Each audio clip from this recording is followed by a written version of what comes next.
So can we talk about some of the logistics about when it works, why it works, when it works, and then when it does not work and when it does not apply? Yeah, sure.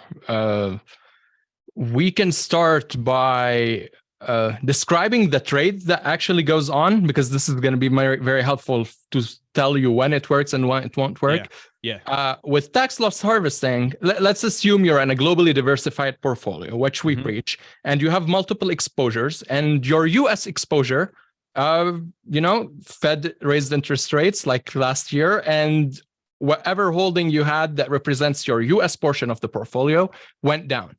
In that situation, if you look at your cost basis or account statements, you'll see that I'm losing on this position. But you do not want to change your risk exposure and you want to stay invested in the US. So what you end up doing is that you sell that trade, that holding that represents your US, and you go out in there in the market and you find another holding that will have a very, very, very similar risk exposure representing the US. So what ends up happening is that you will sell the losing position, you'll buy another position.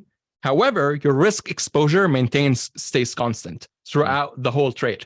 And as the US recovers, you would have captured those losses at the bottom and rode the fund as the market recovers.